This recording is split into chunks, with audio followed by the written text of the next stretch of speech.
أعوذ بالله من الشيطان الرجيم. بسم الله الرحمن الرحيم. يا أيها الناس إنا خلقناكم من ذكر وأنثى وجعلناكم شعوبا وقبائل لتعارفوا إن أكرمكم عند الله يتقاكم إن الله علیم خبیر. الآیه. اقوام عزیز و با عزت بلوچ در سراسر افغانستان و فراتر از مرزهای افغانستان، السلام علیکم و رحمت الله و برکاته. اقوام و عزیز و دوست داشتنی و شجاع بلوچ، آیه مبارکی را که حضورتان تلاوت کردم، پروردگار رب العزت بندگان خود را قبیله و قبیله آفریده تا با همدیگر تعارف داشته باشد، در یک فضای وحدت و اخوت و همدلی زیست کنند و دست یکدیگر را بگیرند و به همدیگر کمک و مدد برسانند. فرق در بین اینها فقط به تقوا و پرهیزگاری است. دعا میکنیم که خداوند تمام ملت با عزت بلوچ را متقی و پرهیزگار بسازه تا در زیر سایه الله بوده نظر پروردگار رب العزت به سوی ملت شجاعی بلوچ باشد. دوستان نهایت گرامی، قسمی که در برنامه‌های قبلی برایتان تعهد سپرده بودیم که قبایل متعددی ملت بزرگ بلوچه یکی پی دیگری نظر به داشته هایی که از کتاب‌های متعدد و نظریات پژوهشگران و تاریخ نویسان و تیوریسن ها جمع‌آوری نمایم، خدمت شما عزیزان پیشکش می نمایم. اکنون آن زمان فرا رسیده که قبیله نیرومند دیگری ملت بلوچ را به معرفی بگیریم که آن قبیله نیرومندی رخشانی هست. آری هموطنان عزیز، قبیله بزرگ و تاریخی و پر افتخار رخشانی یکی از نیرومندترین و ریشه‌دارترین گسترده ترین شاخه های ملت بزرگی بلوچ از تبار نامداری رند بلوچ محسوب می شود.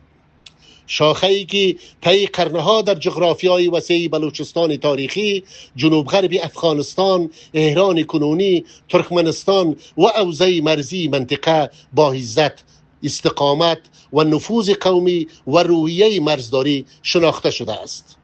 رخشانی بلوچه ها در آفیزه تاریخی ملت بلوچ با عنوان مردمان آزاده، مرزدار، صحرازیست، مهمان نواز، جنگجو، باوقار، وفادار به عهد و پابند به سنت‌های اصیل بلوچ شناخته می شوند. این مردم در طول تاریخ با وجود دشواری‌های زندگی صحرایی، کم‌آبی، کوچ‌نشینی و شرایط سخت مرزی توانسته‌اند هویت بلوچ، عزت قومی و ساختار اجتماعی خیش را حفظ نمایند. بسیاری از بزرگان و مورخین و پژوهشگران بلوچ باور دارند که رخشانی بلوچه ها از شاخه‌های مهم و تاریخی رند بلوچند و از نگاه تبار و ساختار قومی و هویت تاریخی پیوندی عمیق و ناگسستنی با رند بلوچ دارند.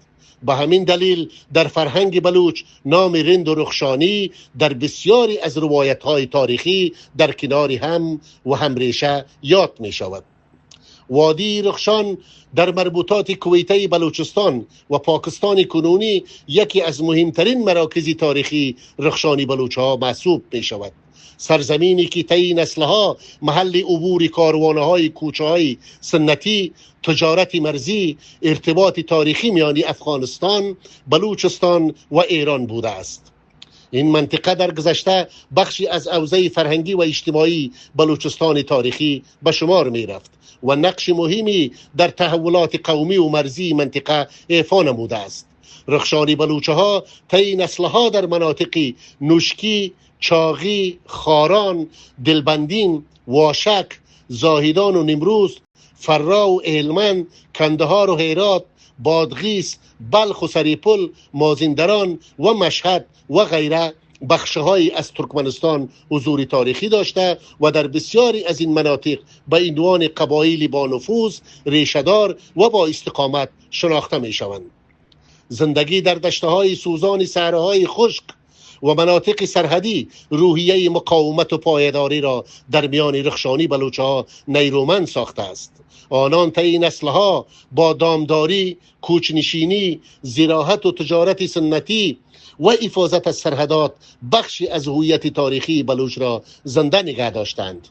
در کنار آن قبیله بزرگی رند بلوچ نیز یکی از مشهورترین و پر افتخارترین شاخه‌های ملت بلوچ محسوب می شود.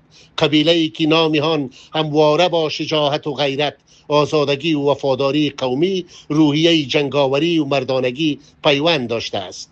رند بلوچه ها طی قرنها در بلوچستان تاریخی، سیستان، جنوب افغانستان، سند و پنجاب، جنوب ایران کنونی گسترش یافته و در تحولات سیاسی و اجتماعی و نظامی منطقه نقش مهمی ایفا نمودند.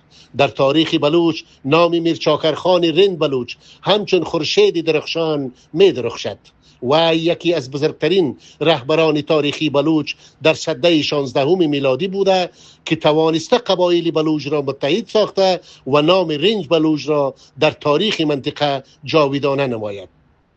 میرچاکرخان در میان بلوچه ها نماد شجاعت و اتحاد و مقاومت و عزت قومی شناخته می شود.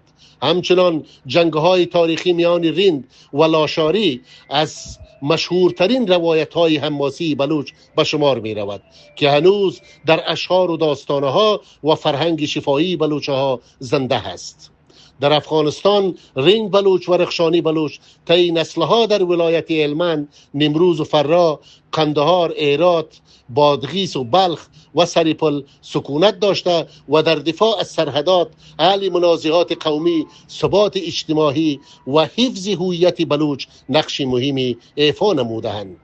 فرهنگ رند و رخشانی بلوچ بیشتر بر محوری جرگه، احترام به بزرگان، وفاداری به عهد، مهمان نوازی، شعر و موسیقی بلوچ، دفاع از عزت و نوامیس و حفاظت از هویت بلوچ استوار بوده است.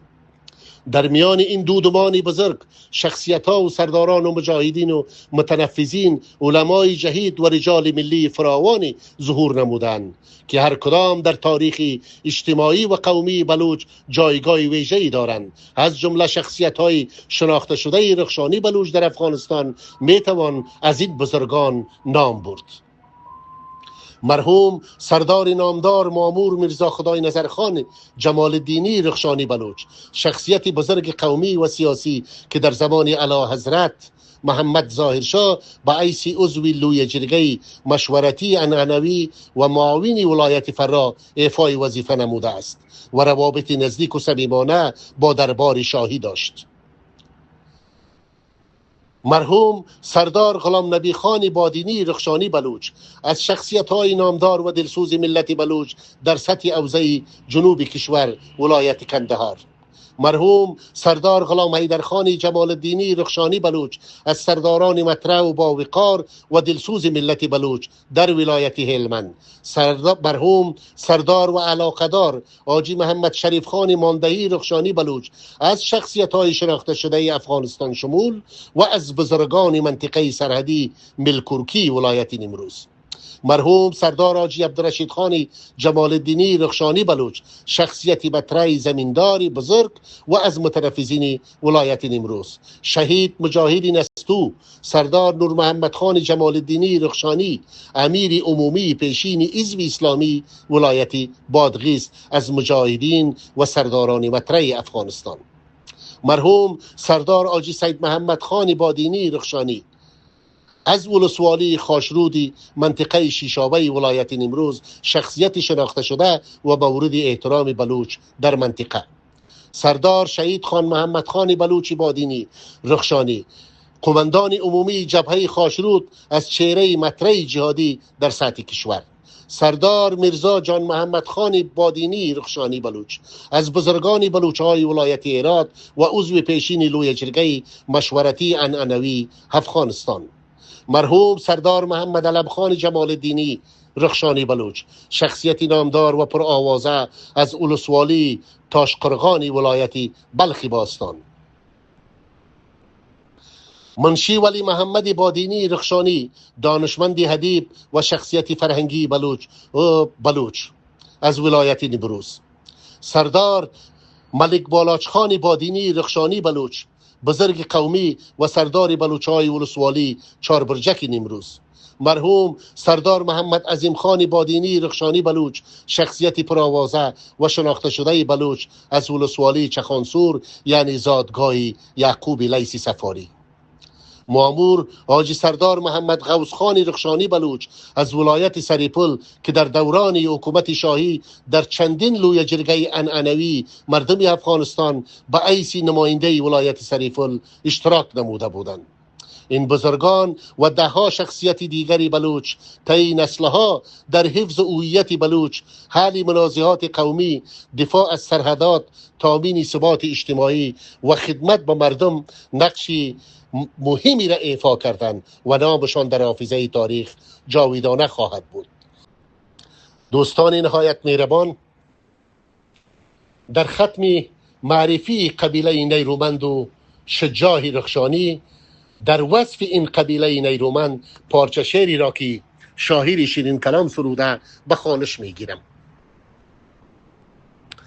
رخشانی بلوچ ای تبار سرفراز، ای نشان غیرت این روزگار، شاخه از رند نامآور توی، حافظی تاریخ و مرز و آبروی، از رخشان تا به نشکی علمند، نام تو مانده است چون کوهی بلند. از خراسان تا به دشت قندهار، ذکر مردانت رسد در هر دیار. در دلی صحرا میانی باد و ریگ، ماندن آمد همچو خورشید بیدریغ.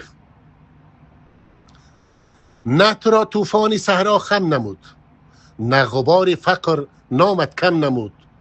با شتر با ریگ و با بادی کویر، ساختی تاریخی مردانی دلیر. وادی رخشان گواهی عزت است، سرزمینی مردمانی غیرت است. ریگ میگوید ز مردان قدیم، از سواران شجاع و مستقیم.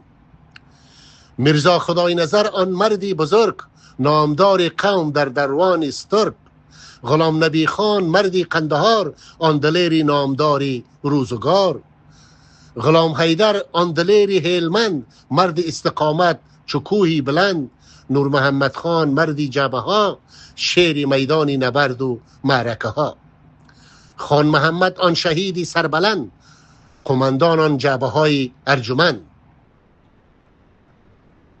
منشی دانا ولی محمدی بزرگ، مرد فرهنگ و ادب در عصر استرگ.